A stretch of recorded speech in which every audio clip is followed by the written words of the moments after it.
오늘 좀 배울 내용을 늘 하는 거 있죠? 우리 어제 배웠던 거 한번 좀 리마인드 한번 해보도록 하겠습니다. 어제 또 제 감동받았잖아요, 선생님들. 댓글 남겨달라고 이렇게 했더니, 그죠? 끝나고 또 임보 선생님은 또 자리에 남으셔가지고 댓글 남겨주시고, 또 뒤에 이제 또 후기로 또 시간이 모자란지, 그죠? 강의 시간에 또 댓글 남겨주셔서 제가 다 읽었거든요. 감사합니다. 댓글은 못 달았는데 예, 그런 열정이 또 느껴져서 감사하다는 생각이 들었고요. 예, 감동을 받았습니다. 예, 좀 더 열심히 해야겠다 라는 생각을 하게 됐던 그런 계기가 됐습니다. 열심히 하고 있는데 또 더 열심히 하는 게 더 해야죠, 그죠? 예. 어제 말씀드렸던 개념 세 가지, 자, 행동주의, 인지주의, 구성주의. 자, 생각을 한번 해봅시다. 자, 눈을 감고 눈을 감고 이게 뭐였나. 네. 이 세 가지를 알려드렸는데, 행동주의라는 것은 뭐였나, 파블로프의 개실험 생각을 하면 된다라고 했어요, 그죠? 그래서 유기체라는 것은 어쨌든 학습이라는 것을, 학습이 됐다라는 것을 파악하기 위해서는 그 행동으로 드러난다라는 거예요. 네. 얘네들은 말을 못 하잖아요, 그죠? 네, 저 학습됐어요 이런 말을 못하기 때문에 행동의 변화로 얘네들이 학습이 됐다라는 걸 파악할 수 있다, 이렇게 이해하시면 된다고 했죠. 그래서 우리가 일반인 교육 쪽에서 행동주의와 관련해서 하는 것들이 학습 목표라는 것을 작성을 한다라고 말씀드렸었죠. 학습 목표의 역할은 뭔가요? 학습 목표의 역할, 어제 자를 설명드리면서 말씀을 드렸죠. 어제 그 그림을 한번 생각해 보세요. 자라는 것은 측정을 하는 도구인데, 그것은 눈금이 우리가 미리 설정이 되어 있다. 그것과 같이 미리 우리가 어떤 기준들, 이 학습을 하고 나서 이 정도 기준을 충족해야지 학습이 됐다라고 인정할게요 라는 그 기준을 미리 마련을 해서 그것을 넘어가면 학습 효과가 있구나, 그것이 좀 부족하면 학습이 효과가 좀 문제가 있었구나, 이런 판단을 할 수 있는 기준이 된다라고 말씀드려요. 학습 효과. 그래서 그것을 사용하기 위해서, 학습 목표라는 것을 기술하기 위해서 우리가 행동 동사라는 것을 쓴다라고 그렇게 말씀드렸죠. 그래서 표 기억나시나요? 표 기억나시죠? 네, 그래서 그 행동 동사라는 것을 이제 우리 학습 기술할 때는 좀 옆에다 딱 두고 그것을 참고해서 그렇게 기술하는 걸로 이렇게 이해를 하시면 좋을 것 같습니다. 자, 그 다음에 인지주의라는 것은 뭔가요? 인지주의. 행동주의 심리학자들이 그렇게 주장을 했잖아요. 학습이라는 것은 외적으로 표현되는 거야 라고, 이렇게 그것을 이야기해서 표현되는 거야 라고 주장을 했는데, 좀 더 복잡한 메커니즘이 있을 거야 라는 생각에서 인지주의 학자들이 이제 주장을 하는 거죠. 그걸 들여다보니까 우리가 여러 가지 기억 단계들을 거치게 되는데, 단계 기억나시나요? 단계.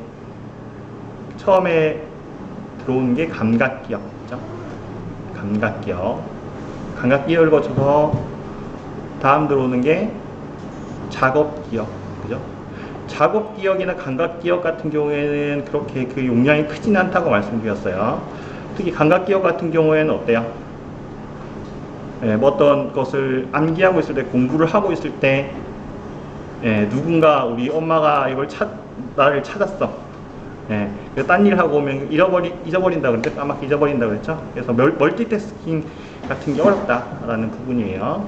그래서 작업기억이라는 것을 이해를 하고 계시고, 그 단계를 넘어가면 장기기억이라는 거, 장기기억으로 이렇게 이어진다. 그래서 장기기억까지 저장이 되는 게 학습이다? 맞나요?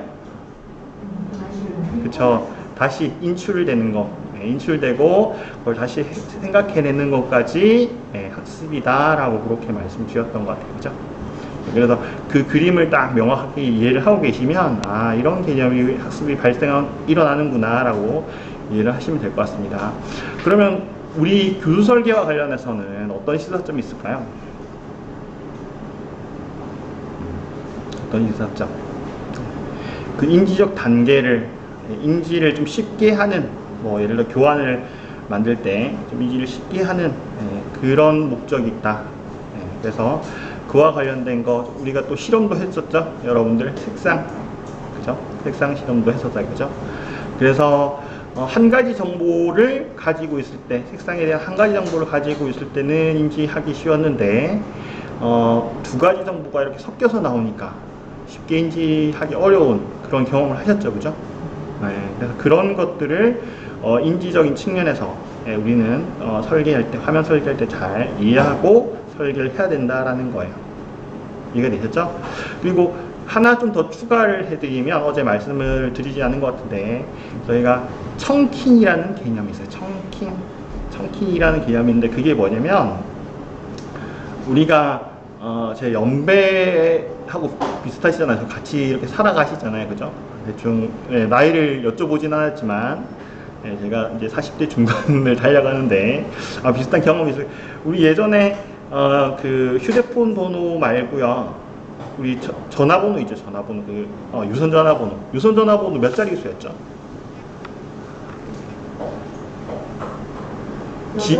8자리인가요? 처음부터? 7자리, 그죠? 지역번호 빼면, 지역번호 포함해서? 그 말씀이 아니셨던 거 아니에요? 아니에요, 진짜. 지역번호 포함해서? 지역번호 빼면은, 7자리였죠. 서울은 그렇고, 지방은 6자리, 전 지방 사람이라서 6자리인 데도 있었거든요. 그런 게 뭐냐면, 그 청킹이라는 게, 그런, 이렇게 쉽게 외울 수 있는 그 단위 있죠. 단위 수가 한 7자리 정도 돼요. 그 정도 되는 거. 그런 것들을 청킹이라는 개념으로 씁니다.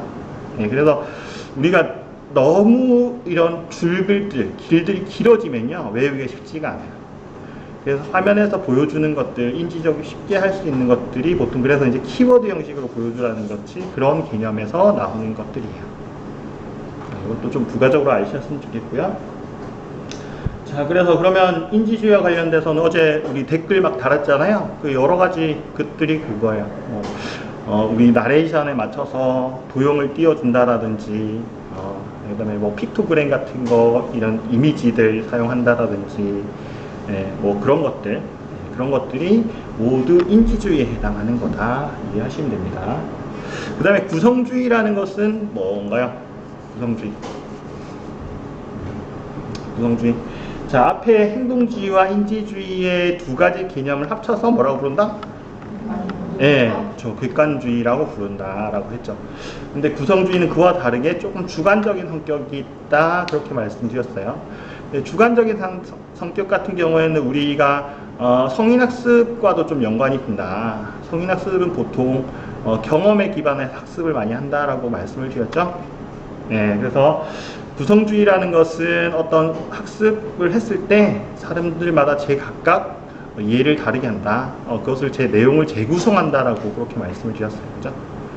그래서 그게 구성주의다라고 말씀드렸고, 우리 학습 활동과 관련해서 어떤 게 사회적 구성주의라는 개념을 말씀을 드렸던 것 같아요. 사회적 구성주의, 그죠? 사회적 구성주의. 사회적 구성주의들은 사람들마다 어떤 그 이해를 다 다르게 하기 때문에 그것들을 통해서 서로 간의 의견도 공유하고요, 대화를 함으로 인해서 그것도 학습이 될 수 있다라고 말씀드렸던 것 같아요. 그죠? 그래서 우리가 구성주의라는 것은 앞서서 이제 객관주의하고 비교해 봤을 때, 객관주의라는 것은 어떤 진리 탐구나 어떤 약간 규칙성, 공식이 있는 것들 있죠. 정답이 있는 것들 있죠.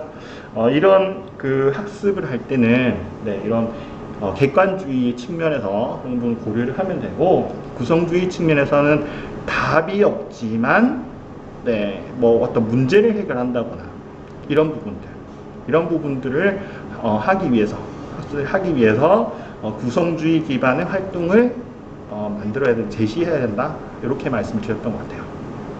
자, 여기까지 정리되셨나요? 자, 어제 집에 돌아갔는데 이거 도저히 궁금해서 강사님한테 안 물어보면 안 되겠다 하셨던 거 있으신가요? 자, 그래서 이거 기반해서 이제 뒤에 또 개념들이 계속 나올 겁니다. 자, 그 다음에 이제 오늘 보게 될 게 9가지 교수 사태라는 겁니다. 9가지 교수 사태. 이름이 좀 어렵죠, 사태. 네, 한자어라서 그래요. 저도 이게 처음 들었을 때는 이게 뭔가 왜 이렇게 이름을 지었나 네, 이렇게 생각을 했었는데 이런 겁니다. 자, 영어를 보시면 조금 더 아실 거예요. 이벤트라는 거는 아시죠? 이벤트. 네, 그래서 수업에서 발생할 수 있는 이벤트들 이렇게 생각하시면 돼요. 근데 왜 이게 사태라고 지었을까요? 그죠? 네, 어렵게. 그래서 이게 지금 중요한 게 뭐냐면 우리가 수업을 할 때 이런 운영 방식을 채택을 하면 학습 효과가 좋습니다. 이런 식으로 생각을 하셔야 돼요. 하나하나 볼까요? 일단 주의 획득하기라는 거, 주의 집중을 할 수 있도록 해야 한다라는 거예요. 그래서 이거는 뭐냐면 어떤 제가 보여줄 때 제가 이렇게 구구절절하게 이야기하면 좀 지루해 하시다가 영상 이렇게 딱 보여드리면 조금 흥미를 가지시죠? 이런 것들. 네, 시각 자료를 제시한다거나 뭐 여러 가지 뭐 관련해서 앞에 약간 서두를 좀 재미있게 이야기한다거나 제가 그런 역량이 좀 부족하긴 한데 그런 것들을 이제 제시를 해서 사람들의 어떤 주의를 집중을 시켜라 라는 부분입니다. 그 다음에 이제 학습자들에게 수업 목표를 제시를 해라는 거예요. 네, 수업 목표라는 것은 여러분들이 이번에 배울 내용에 대해서 어떤 지향점 있죠? 그걸 미리 여러분들도 인지할 수 있는 그런 도움이 됩니다. 그래서 그런 부분들을 제시해라 라는 거예요. 제가 오프라인 수업하면서 이걸 제대로 잘 못했네요. 그죠? 네. 그래서 이러닝을 개발을 할 때는 왜냐면 사전에 미리 다 계획된 부분들이 있기 때문에 학습 목표를 제시를 해줘라 학습자들에게 라는 거예요. 그 다음에 사전 지식 재생 촉진하기라는 것은 뭐냐면요, 여러분들이 가지고 있는 사전 지식들을 생각날 수 이번 수업과 연관된 어떤 뭐 질문을 던진다거나 이런 것들을 통해서 뭐 회상할 수 있게끔 해줘라 라는 거죠. 이거는 좀 제가 잘한 것 같아요. 여러분들한테 막 귀찮게 했잖아요. 그죠? 이거 뭐 이야기해 보세요. 제가 어떤 것을 알려드리기 전에 선생님들의 어떤 기본적인 상식선에 의해서 어떤 내용을 기재해 보세요. 이런 활동들을 했었죠. 기억나시나요?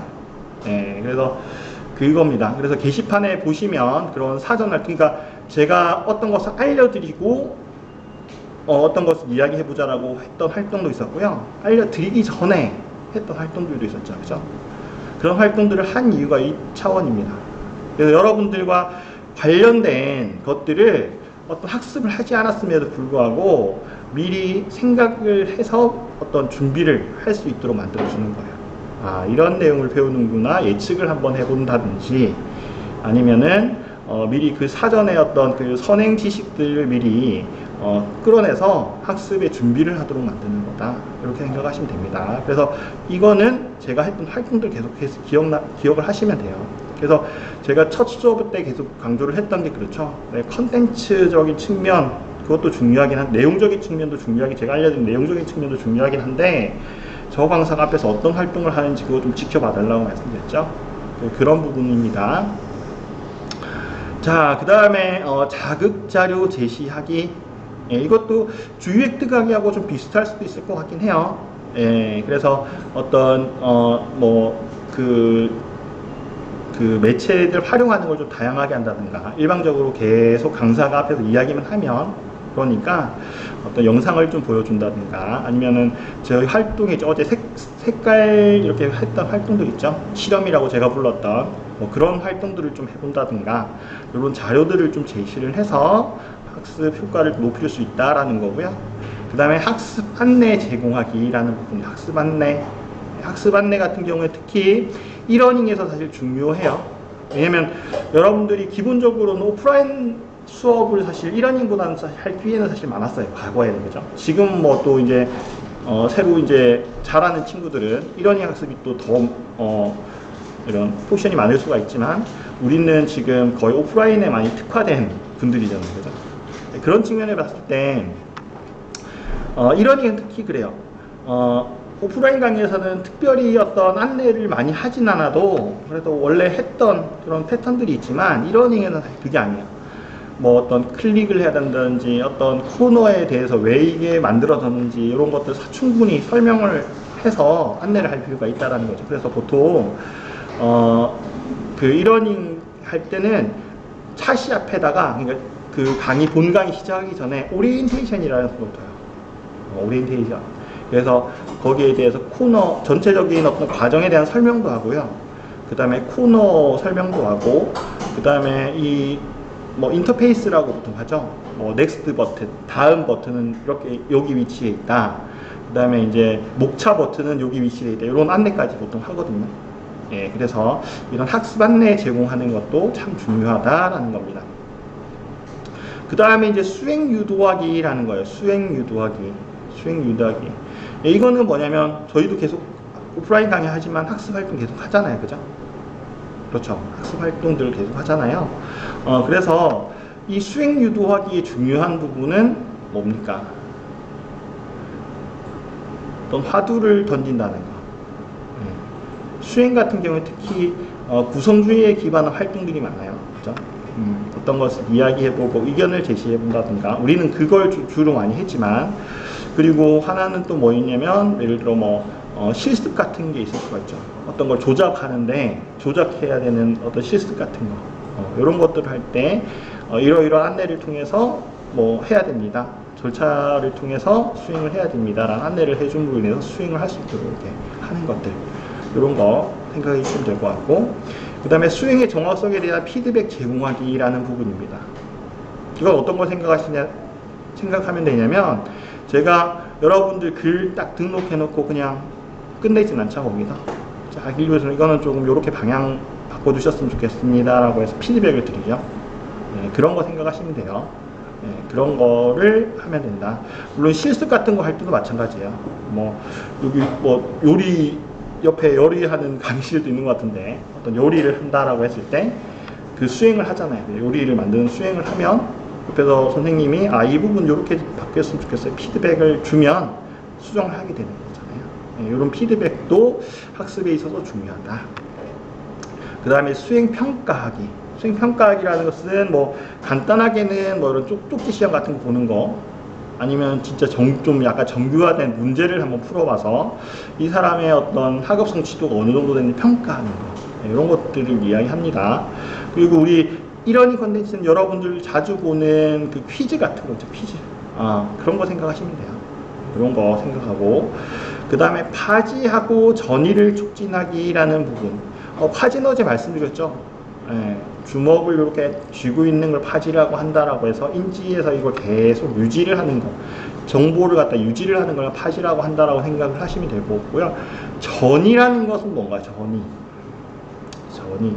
보통 이제 학습 전이라고 하는 것은 뭐냐면 여러분들이 이제 지금 수업 시간에 배웠잖아요. 배웠으면 이게 교실을 딱 나가서 까먹는 게 아니라 잊어버리는 게 아니고요. 이게 나가도 어느 일을 하고 있을 때 여러분들 예를 들어 교수 설계자로서 일을 하고 있을 때 제가 했던 말이 떠올라서 기억이 나는 거예요. 기억이 나서 그것들을 현장에서 활용할 수 있는 거. 이게 전이라고 학습 전이라고 보통 이야기를 해요. 현업에서 배운 내용들을 이해하도록 할 수 있는 거 이렇게 이해를 하시면 돼요. 그럼 전이를 촉진하기 위해서는 어떻게 해야 될까요? 전이를 촉진하기 위해서는 제가 이론만 딱 말씀을 드리면 될까요? 자신 실제로 그거를 네. 응용을 해본 네. 사례를 발표할 수 있는 뭐 그렇죠. 좋은 의견입니다. 그래서 모든 사람들이 다 다른 상황에 있다라고 분명히 말씀드렸잖아요. 그럼 여러분들이면 이 이론을 어떻게 활용하겠습니까? 라고 생각 정리를 한번 해보게 한다든지, 뭐 실습이면은 그 상황에 맞게 이제 뭐 실습을 할 수 있도록 유도한다든지, 이런 활동들이 되는 거예요. 네, 그래서 파지하고 전이를 촉진하는 활동들이 필요하다. 이렇게 해서 9가지 정도 이렇게 정리를 했습니다. 여기까지 이해되십니까? 그런데 지금 9가지 교수 사태라고 해서 이러닝의 모든 이 9가지를요 다 요소를 추가시킬 필요는 사실 없어요. 거기에 맞게 이러닝의 어떤 목적에 맞게 취사 선택을 하시면 됩니다. 예를 들면 그래요.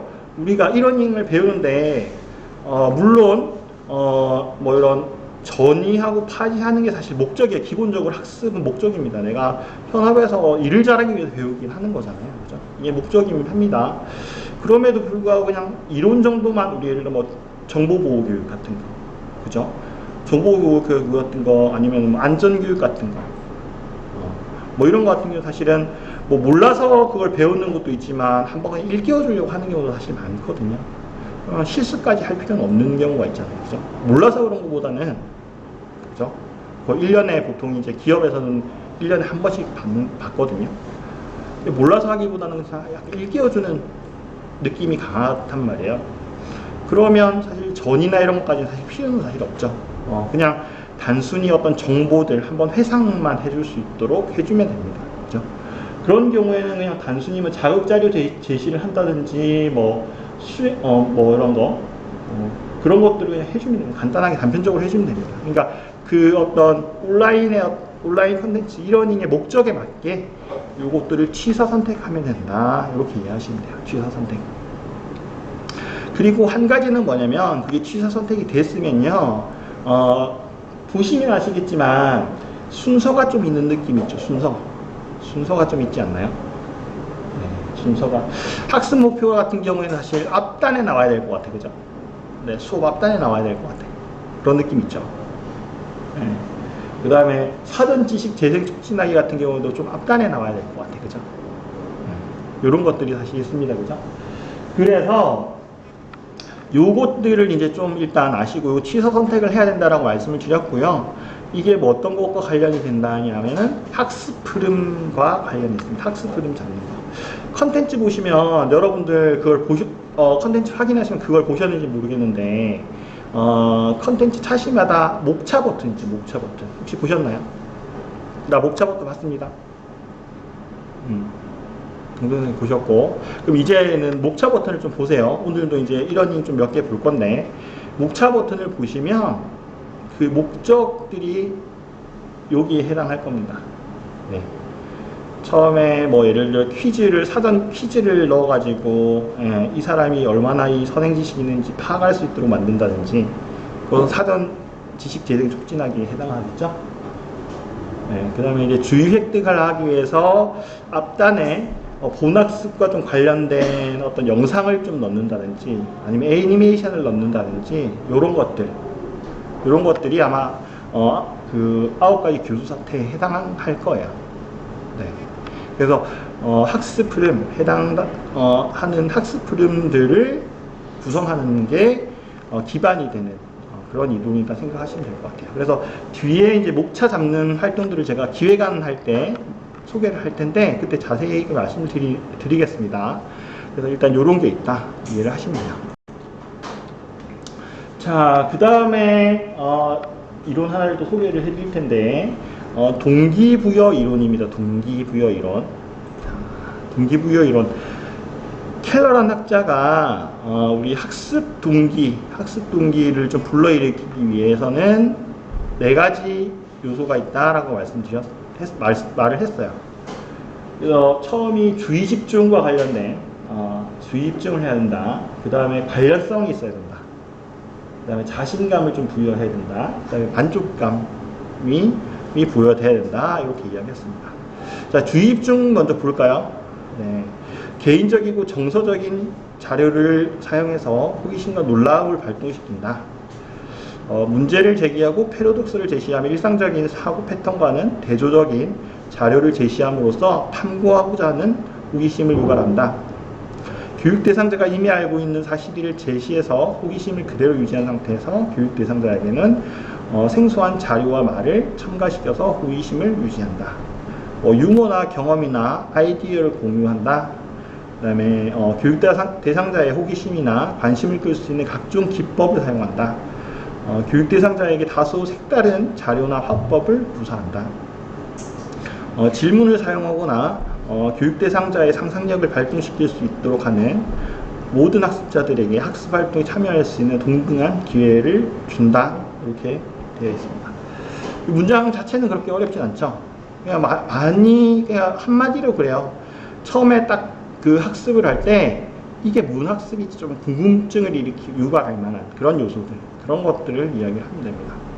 자, 사례를 한번 볼까요? 제 예전에 경험을 한번 소개를 할게요. 예를 들면 4차 산업혁명이라는 주제로 강의를 특강을 한다고 이야기를 해봅시다. 그래서 뭐 4차 산업혁명에 이러이러한 기술이 되고, 본론 그런 거예요. 그죠? 이러이러한 기술이 되고, 뭐 이렇게 이야기합니다. 자, 이런 식으로 제시를 합니다. 자, 이런 화면을 제시를 할 거예요.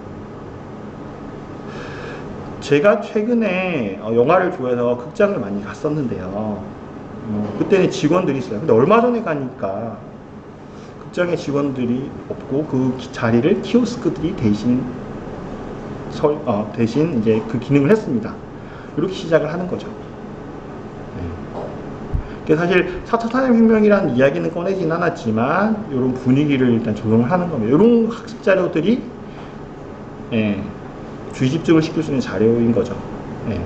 그래서 지금은 선생님들이 이제 4차 산업혁명과 관련해서 뭐 직업이 없어진다, 뭐 이런 배경 지식들이 있지만, 예를 들어 그게 처음 좀 화두가 됐을 때 이런 자료를 제시를 했다면 이게 무슨 소리야? 라는 생각을 하실 수 있는 거죠. 그런 측면입니다. 그래서 이런 자료들을 제시를 하는 게 중요하다라는 거예요. 그래서 이런 주의 집중 자료들은 사실 제가 봤을 때는 지식 채널이 좀 보십니다. 지식 채널이. 나 알고 있어요, 지식 채널이. 네, 대부분 보시죠. 그런 부분에서 좀 구성 같은 것이 잘 되어 있는 것 같아요. 네. 그래서 그런 그 컨텐츠들 있죠? 컨텐츠들을 많이 참고를 좀 해주시는 게 좋을 것 같습니다. 그래서 그럼 어떻게 우리 컨텐츠들을 제작할 때 사람들을 집중시킬 건가라는 거. 네. 그래서 이런 자료들을 제시하는 방법도 있을 거고, 그 다음에 내용들을 좀 종합하는 것들, 뒤에 해올 내용들이 있잖아요. 간단하게 요약하는 것도 한 가지 방법이고요. 그 다음에 우리가 좀 예를 들어 태도 변화 이런 것들을 추구하기 위해서 워스트 케이스 같은 거 있죠. 예를 들어 기업 같은 경우에는 이런 것들을 안 해서 망한 사례, 이런 것들을 제공을 하면 앞에서 이러지 말아야겠구나라는 생각을 가질 수 있도록 이렇게 경각심을 갖도록 하는 그런 것들, 그런 것들이 다 주의 집중을 할 수 있는 그런 자료들이 되지 않을까라는 생각이 들어요. 그 다음에 관련성 부분입니다. 관련성. 이 컨텐츠, 이 학습을 하는 데 있어서 특히 성인 관련해서 그랬죠. 경험에 기반한다라고 했죠. 그래서 나와 관련 있는 내용이 제시가 되어야 된다라는 겁니다. 관련 있는 것들. 그래서 목표 제시를 하는데 예를 들면 목표를 제시하고 교육생 본인에게도 유용하다는 것을 좀 알려준다. 그 다음에 책임의식을 좀 갖도록 하라고 되어 있는데요. 교육생 상호간에 영향을 미칠 수 있도록 기회나 선택권을 부여해서 그들이 요구에 부응하는 교육을 한다. 그 다음에 경험, 그 교육수행들의 어떤 경험이나 가치관과 밀접한 그런 관련을 맺고 있는 구체적인 예시나 경험들을 제공해서 내용을 교육생들에게 친숙하게 만든다. 그 다음에 예를 사용해서 교육생들의 기대와 욕구를 표현할 수 있도록 유도한다. 그 다음에 교육생의 이름을 좀 자주 불러준다. 라는 거. 그 다음에 간단한 게임이나 퀴즈를 실시할 때 사용하는 이유를 분명히 한다. 그 다음에 가능하면 교육 대상자들과 유대감을 형성한다. 이런 요소들입니다. 그래서 우리 이러닝 컨텐츠도 여기서 사용할 수 있는 것들도 있고 사용하지 못하는 것들도 있죠. 근데 이러닝 컨텐츠에서는 보통 어떤 걸 하냐면 사례 발굴들을 많이 해요. 사례 발굴들. 학습자들이 처해 있는 그 사례들이 있잖아요. 사례들을 그 컨텐츠에 녹여내는 것들. 예를 들어 이러닝 교수 설계자 강의를 듣는데 뜬금없이 다른 기획자의 이야기가 나오면 그거는 좀 안 맞잖아요. 그죠? 그래서 여러분들이 지금 궁금한 건 뭡니까? 이러닝 교수 설계자가 어떤 생활을 하고 있는지, 예를 들면 실제로 현업 설계자분들 모셔놓고 거기에 대한 이야기를 하는 거 관심이 있죠? 예를 들어 이런 것들을 내용에다가 포함시키는 거, 이런 것들입니다. 그런 부분들을 이제 구성을 한다. 그래서 보통 이제 관련성 관련해서는 사례들이 이야기가 많이 돼요. 사례들 많이 되는데 좀 더 사례들을 좀 면밀하게 이렇게 제시할 수 있도록 가끔씩 이제 현업 담당자하고 인터뷰를 합니다. 분들하고 예전에 어떤 그 과정을 개발을 했냐면 제약 영업과 관련된 과정 컨텐츠를 개발할 일이 있었어요. 그러면 SME 분이 이제 일단 관련된 전문 내용은 주시겠죠. 어쨌든 뭐 제약과 관련되니까 의학과 관련된 뭐 내용을 갖다 주십니다. 근데 이제 사례는 안 주시는 거예요. 따로 뭐 사례들은 그분은 이제 어떤 그 의학의 약품에 대한 전문 지식은 가지고 있지만 사례에 대한 건 없는 거예요. 그러면 이제 어떻게 하느냐? 저는 그때 동아제약 관련된 컨텐츠 개발했는데 동아제약 찾아가서 직원들, 영업 담당자들 몇 명 섭외해가지고 계속 이야기를 합니다. 경험들. 그것들 이제 들으면서 제약회사의 어떤 약간 부조리함 이런 것도 많이 알게 됐던 그런 경험을 했었는데요. 그래서 관련해서 이제 그런 인터뷰를 통해서 실제로 이제 겪었던 어려움이나 이런 것들을 발견을 해서 컨텐츠에 녹여내기도 합니다. 네. 그래서 그런 부분들 좀 이해를 하시면 좋을 것 같습니다. 자, 관련성을 맺기 위해서 이렇게 한다라고 생각하시면 될 것 같고요. 그 다음에 이제 자신감 부분들. 자신감 부분은 특히 그래요. 이거는 우리가 학습을 갖다가 유지를 하도록 만들어주는 중요한 요소입니다. 자신감이라는 거, 자신감. 네, 한번 볼게요. 성공 기회를 부여한다. 그래서 교육을 성공적으로 마칠 수 있도록 다양하고 도전적인 경험을 제공함으로써 교육에 대한 자신감을 부여한다. 그 다음에 교육 요구 조건과 평가 기준을 제시한다. 그래서 교육을 성공적으로 마칠 수 있는 요구 조건과 평가 기준을 분명하게 제시를 해서 교육 결과에 대한 자신감을 부여한다. 이게 학습 목표 제시하는 것도 요거와 연관이 됩니다. 그래서 앞서서의 어떤 교육 사태라는 개념하고요, 이런 동기부여 이런 거와도 연관이 되는 것들이 있다. 각각 다른 학자들이 주장을 했지만 그런 생각해 주시면 돼요. 그 다음에 교육생의 자기 통제 기회를 부여한다. 교육 결과에 대한 성공적인 만족감을 느낄 수 있도록 학습 과정에 대한 자기 통제의 기회를 부여한다라는 거고요. 그래서 자기 통제의 기회라는 것은 사실 우리가 수업상에서는 뭐 그냥 여러 가지 분들이 있지, 이러닝에서는 어떤 게 있냐면 우리 제어과 컨트롤하는 거죠. 그런 것도 자기 통제에 해당이 됩니다. 우리 이러닝의 주요한 그게 있잖아요. 요소가 있잖아요. 복습할 수 있는 그런 장점이 있잖아요. 그래서 내가 이해가 안 되는데 다시 한번 듣기, 다시 듣기, 이런 것들이 가능하잖아요. 그런 것도 자기 통제 요소에 해당이 됩니다. 그 다음에 교육생 개개인의 학습 목표 달성을 위해서 노력의 동기와 자신감을 가질 수 있도록 다양하고 적극적인 피드백을 제공한다. 피드백 제공하는 거, 뭐 이런 것들이 일단 있습니다.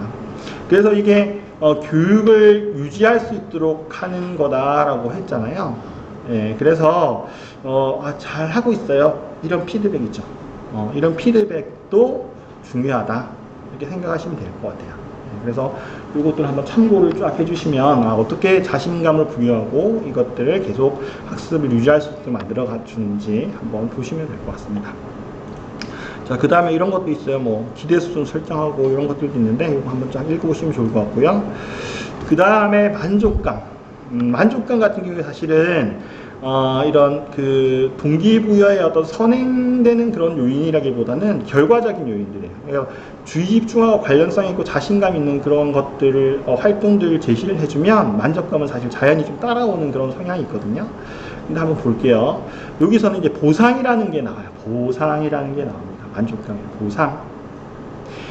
우리 최근에는 그런 것들이 많이 없어지긴 했는데요. 과거에는 그런 게 있었어요. 이러닝 16개 차씩 학습하다 보면 보상을 주는 경우가 있어요.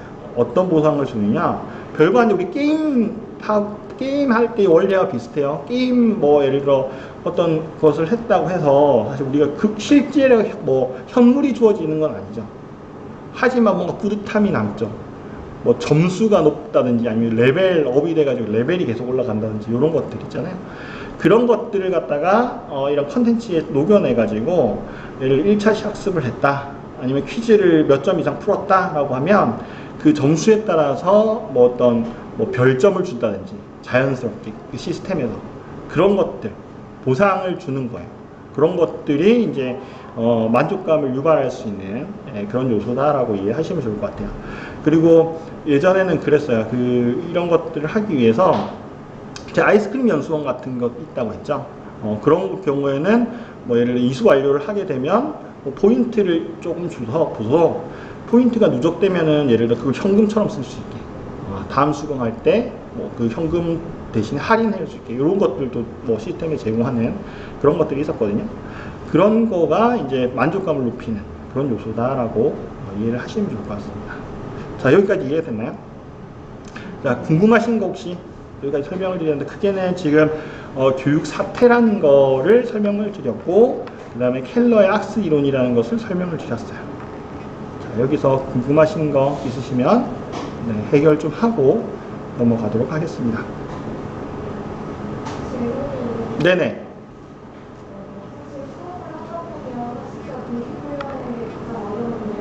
어떤 게 어렵다고요? 네네네.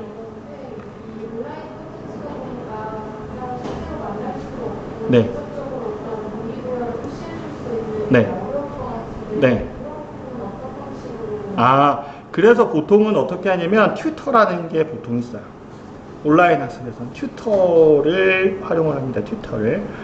그래서 보통 알림 메시지 주고 하죠. 뭐 일정 관리 같은 거 해서 이때 뭐 학습 진도 요 정도 해주셔야 됩니다. 이런 것들 독려 해주는 뭐 문자를 보낸다든지 이런 것들이 뭐 이런 동기부여의 하나의 요소가 되는 겁니다. 네. 그래서 상호작용이 사실 적잖아요. 그러니까 왜냐하면 동기부여가 또 가장 안 되는 게 그런 거거든요. 혼자 공부하고 있다라는 생각을 할 때거든요. 혼자 공부하고 있다. 그래서 동료 메일을 보내고, 그 다음에 이제 그 게시판을 좀 활성화시키는 거, 이런 것들이 좀 많이 도움이 됩니다. 그래서, 저 회사마다 좀 다른 것 같아요. 그러니까 LMS 운영하는 회사 운영사마다 조금 다르긴 한데, 제가 예전에 경험했던 거는 예를 들어 사이버 대학교 있잖아요. 사이버 대학교 같은 경우에는 보통 튜터가 좀 이 활동을 많이 하거든요. 아니면 교수님들이 활동을 많이 하세요. 그런 거는 적극적인 교수님들 같은 경우에는 물론 이제 그게 학점에 연관이 되어 있으니까 학생들 학습에 연관되어 있으니까 그렇게 하는 거긴 하겠지. 기본으로 그런 전제가 깔려 있긴 하겠지만 적극적인 교수님 같은 경우에는 본인들이 처음에 해서 자기소개 우리가 처음에 했잖아요. 그러면 이제 자기소개를 할 수 있도록 만든다든지 게시판에다가 자기소개 한다든지 저 같은 경우에 이렇게 해도 할 수 있을 것 같아요. 자기소개를 만드는데 요즘에 친구들이 동영상 촬영하는 거 부담 안 느끼거든요. 텍스트로 그냥 자기소개 하는 것보다는 동영상 하나 올려서 그 유튜브 하나 업로드해서 링크 좀 걸어주세요. 이렇게 해도 할 것 같아요. 온라인이지만 그죠? 그렇게 해서 본인들이 서로 상호작용이 있다는 걸 좀 느끼게. 왜냐면 아무것도 얼굴도 이름도 모르는 그 사람들하고 뭐 이렇게 하느니 처음에 이런 부분들 나는 이게 관심이 있고 이 영상을 한번 보면 친숙감이 느껴지잖아요. 그런 다음에 수업을 시작할 수 있도록 만들어주면 동기부여 요소가 되는 거겠죠. 네. 그런 식으로 계속 교설계자 업무를 하시다 보면요 이런 부분들 계속 생각을 해내셔야 돼요. 근데 사실 이런 것들은 그냥 생각이 되는 게 아니라 수업 같은 걸 많이 들어보셔야 돼요. 저도 사실은 이러니 교수 설계에서 현업할 때는 진짜 시야가 좋았던 것 같아요. 선생님처럼 그렇게 이러닝에서 상호작용이라고 해봐야 뭐 별거 있나? 틀에 박힌 거. 그리고 이런 생각을 했었어요. 게시판에 뭐 이렇게 글 올려봤자 사람들 뭐 몇 명 올리지도 않는데 이런 생각 했었거든요. 근데 나오고 나서 강의도 들으러 다니고 그 다음에 이제 실제로 다른 여러 회사 그때는 이러닝 회사에 있으면 본인들 프로젝트밖에 수행 못 하잖아요. 그리고 운영된 데이터를 잘 얻을 수가 없거든요. 운영을 우리가 이제 볼 수가 없으니까 어떻게 운영되는지 볼 수가 없으니까 그냥 나와서 이제 뭐 컨설팅 수행하고 뭐 이런 걸 보면서 이제 그런 외부 데이터를 보게 되는 거죠. 운영되는 데이터도 보고 그러면 같은 사이버 대학교 제가 이제 경희사이버대학교에 있는 프로젝트 할 때도 같은 사이버 대학교의 어떤 과정도 개설이 되어 있는데 교수님이 활동하시는 거에 따라서 활성도가 완전 달라져요. 어떤 강의 같은 경우에는 게시판이 그냥 죽어있는 강의가 있는 반면에 어떤 강의는 활성화가 정말 잘 돼서 질의응답도 많이 오고요. 왔다 갔다 많이 하고 상호작용을 좀 많이 되는 것을 경험을 했거든요. 그런 측면에서 생각하시면 돼요. 네. 그래서 그런 경험들도 사실 좀 중요합니다. 이게 시야를 확장하는 데 있어서 그렇게 생각해 주시면 좋을 것 같아요.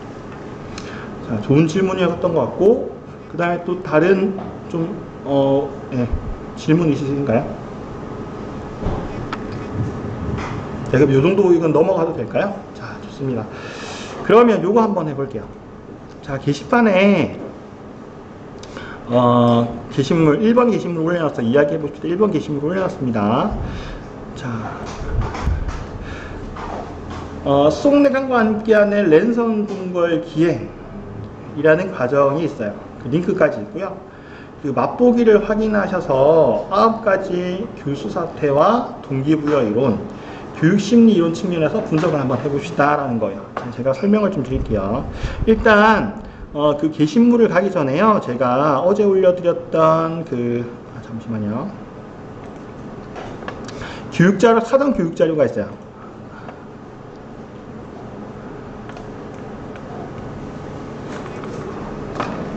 사전 교육자료 있죠. 네, 잠시만요. 오늘 14일이죠? 이게, 네, 날짜가 잘못됐네요. 여기 14일입니다. 제가 수정할게요. 자, 사전 교육자료 보면, 이거는 제 교환 사전 격려한 거고요. 활동지라고 있어요. 활동지 다운로드 한번 받아보세요. 활동지.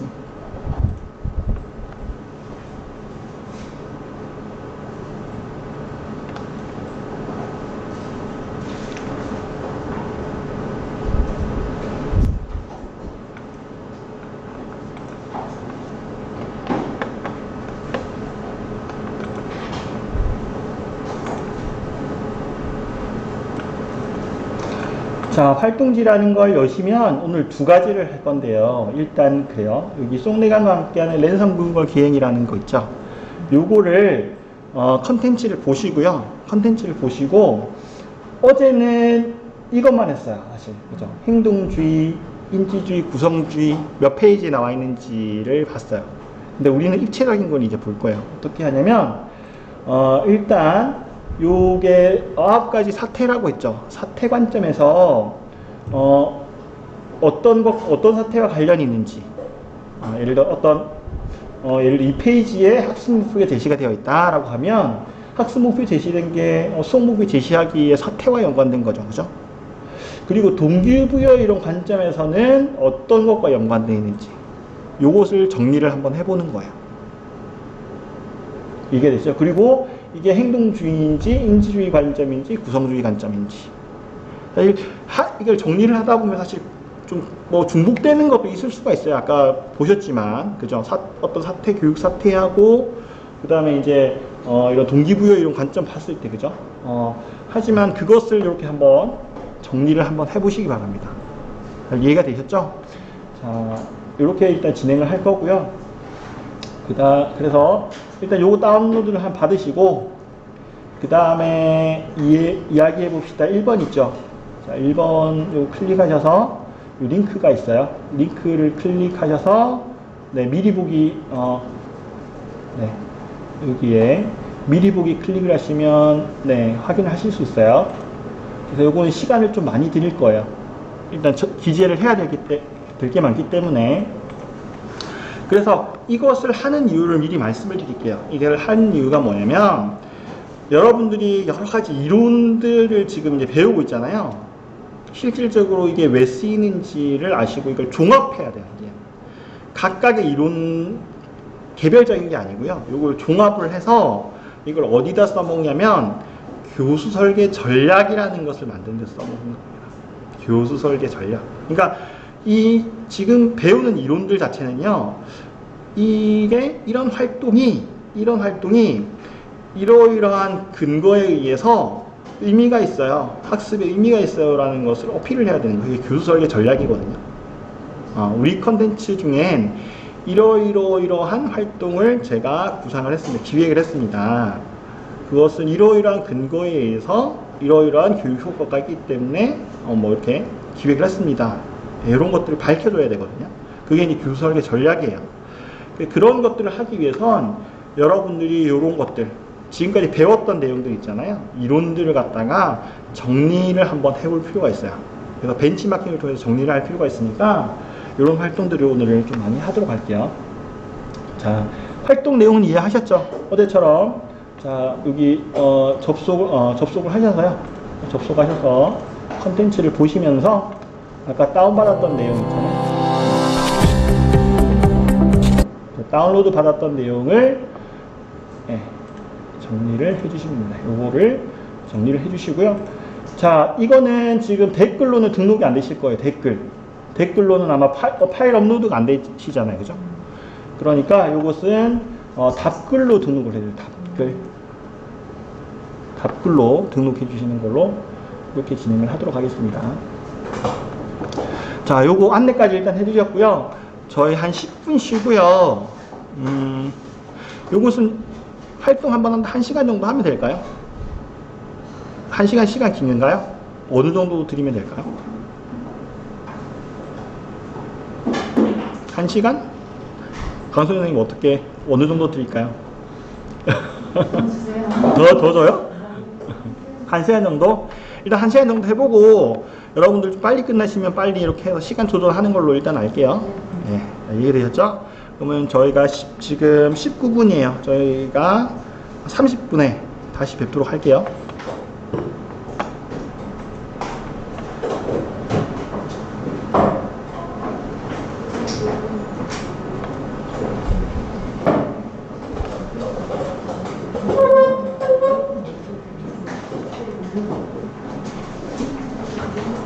네. 네네. 지식 디자이너